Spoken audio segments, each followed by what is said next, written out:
Du quoi oui, on avait Akama Doji Espoir, conseiller municipal, commune 01. On a dans la commune 01, on a moteur de Kaya. Mon pourquoi il y a pour le W en bas, il vient mentir. Oh, le mot Covid-19. Il y a un peu doit vaquer. Il va pas quoi il doit jojo. Le coup joro. Il faut l'Union de France, va au Bruxelles, va au Ghana, il va de le Togo. L'association JADA, Jeunesse en Nation pour le développement de l'Afrique. Après, il est déjà comme monsieur Akama, après il y a comment il voit l'association, il voit vraiment. Il voit, non, on va le trône, l'association, il y a conducteur, on va tester, on va devenir voir. On va analyse, on va regarder comment le ventil. Deuxième analyse, on va voir de vous mettre civiliaque. On va pas voir doya gloria, le ventil. Et blague le 10 mars, au tir à mis le mec Kamoua. On va voir que la perme où tu congandis, tu ambulance, on va voir que la perme kéké. On va voir que la perme. Le maillot me voit. Au pour le voir, tu dois au décibel, tu vois un rotor. Quand on doit dédier le bien de moi. Ayo de voix du air. Amesia meike kou de gogo voix cassé voix antia. Ora al beno apofu la file. Le susu ya be ne doit la momontia. Mo ba be mena mo. Do mo nyanya te penyu be do mo jena le nkeke vun nkeke tomu. Do wona kosila ve ke va jena. Dane un to me ya le gogo voix to chan. Ye le jedoa me anya gbere be hodo. La non tu pas na hanu wana chacha le first one yi volunteer enu ki la je consider vraiment gbodomo ye webe jiruru globale na amoyo keke gogo voix ya do desi il y a TP on va do desi santé to dans modora on va do desi et yo do desi voir on va vérifier là chaque fois le quoi on voit du chat et d'idéro et bibliothèque allemand et gape dans tout tien ou rapport à mon avis à mon mourir ou mettre en quarantaine à l'eau de power non de power moi quand il faut bonhomme toilette ou de pas moi mourir au de pas yo me siam ne doit pas me nous de pas quand on be abia pour abona le considère yo le bonhomme la va manifester et doit faut yo non nous à mon bonhomme moi tu ga doit me le me vivier me fontier me voir cancer yo le oh accommodé ni anya lawa ni intellectuel wa ni funfun na mo ne ma cancer quel la me po yo tu atik ba wura ko me keke cancer quel la me quoi CH la chofu ava voiture que la pona na ma yo wa tu na bo no ndo ko mo ba to go 2 semaines yo préfère la gendarmerie commissaire là-bas faut no mi butama no vu no million mi va pour me quoi me milea quoi me doit va voyez donc ma vari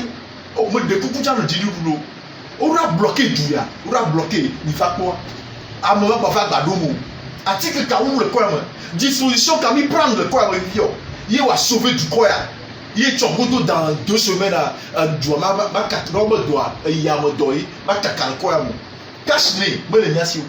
Cache-les, voilà, mon aussi le quoi. Cache-les, il y a des membres double pharmacie, pharmacie à me veut le chevier. Où ça, lui, il y a 300. Lui, il y a, où on a mauvais sac, le cas. Tu quoi la coca 300 ample pharmacie ample lui à la pharmacie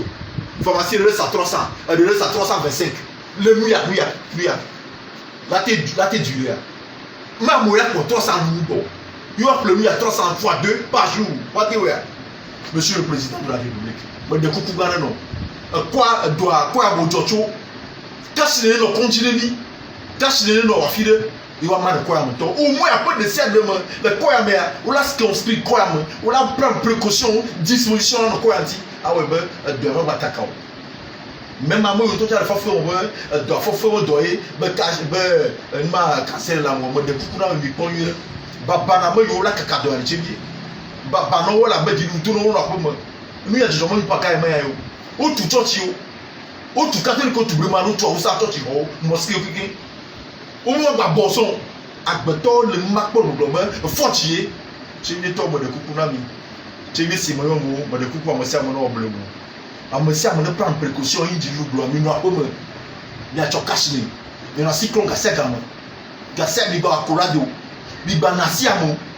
bi ba gugu amo bi ba ramado mo ele bebe gan ya o mo do gando qui a un dos pour les pharmacies au bord des cas béné pour bio acheter ça dit que 290 yo le temps ça mener la tête le gars mener la tête le gars mi polyclinique de Chevier loi cache de le quadio gamin le quadio vous comment dire lui là no yima gamin le cache de me le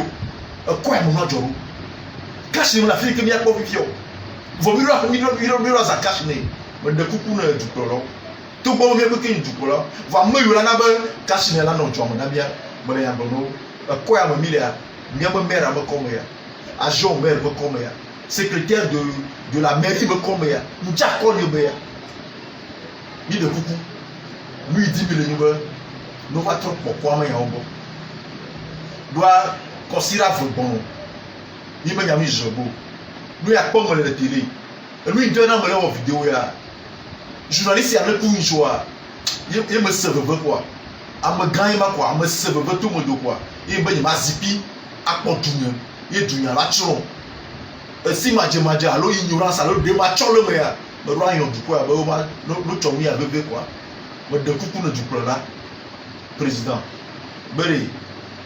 cash ne ya 300 ya me le normal ou me le tepo ministre du commerce lui on m'a dit c'est 300 le pharmacie ou il me le polyclinique de Chivichon Chivi mo konga di mo do amuru afia lo a mo to na pharmacie ça non to na amumolo agbe wa mo 10 000 et ma pour l'Italie 10 000 personnes et pour l'Italie que mi a noté 10 000 calva de Chivi a to boa boa mo nya ba mi le don mo nya ba mi le mo mo nya ba mi cho mi le don voir fia mi do fia elle veut bien que la TP est bien non mais que ba le no via le don mo nya wo mo vi nya no du gouvernement du comme vieux wa no du prola du vieux wa no du wa grâce gomo le nuit à noter à noter à débat oblibo on mettre en quarantaine tu vite le gars gomo na ri nous quand tu mettre en quarantaine roma nous quand tu mettre en roma oh e gomo ri amarika mo gomo do alenti wori no cho dar roma mo gomo do alenti wori o bo le gogo voix no a fini 2 semaines wa kpora vérifier elle a venu ils ont venu wa mai gogo voix a to plan la ham le jijo po la bobo ne do fa amo kiki go to wo gbe le gbechi bi do mo na mi le gbedu yanti ina o go wa mo no ko mo lo de kuku do ama jesi o do ba na ngbe atike ti jojo la khodo vivi ano pepe ano yin le montime veto mo la kwa bino ateno moi nana ba le gbe po mo quoi government à mettre le mot government à blobber il y a 111 la ton téléphone là 111 là va 111 là le deux composé quoi à molava à peu de tio à non tu à plan à fier la télé wate à port de bon ami il y a no chino no casse ga mi no chino kama et na chino to bon yo no il y a no chino ejeji a cho kashini il y a tué il descend des cachinés il y a de beau quoi il y a cachiné tu moti il y a cachiné azin azagan me galia il y a zé adira alors pipi quoi le tobe avant le auto il va quoi mais de coucou il y a pas de précaution elle veut dire fifia ami ba le veut dire ni ngbe gapo pour un milliard et il veut venir l'on a été nommé à demain capé la nuit à nous à carrément mais le coucou de notre chevier ton kéké ni va poto zémijato même il y a prendre précaution il y a à le bénénya l'opio doya l'élo doa les mi jaye le nya l'opio amesi amene jaye nu ya o gloa mi no apome nya do kashinia ya po mi aviu mo dodo mo yi mo bobo ele bebe même cancer de l'ouvre que le cheviu coronavirus elle le voit elle dit nous va comptable pourquoi dans le monde o le bopon ye amo yi woto na bonu na po mo ya amesi amene wa po mo amerika mo chitra amerika ti be na kunu am jijo popo ame ɖe mekuma dzɔdzina ame ɖewo mi ma di gbe ɖewo wɔe be mia dukplɔlawoa yi ɖo atso kaba ne nua ne wate azɔ eda kpe ne tsevitɔwo eda kpe ne tsevi dukɔa eda kpe na ame yiwo le dua dzia akpe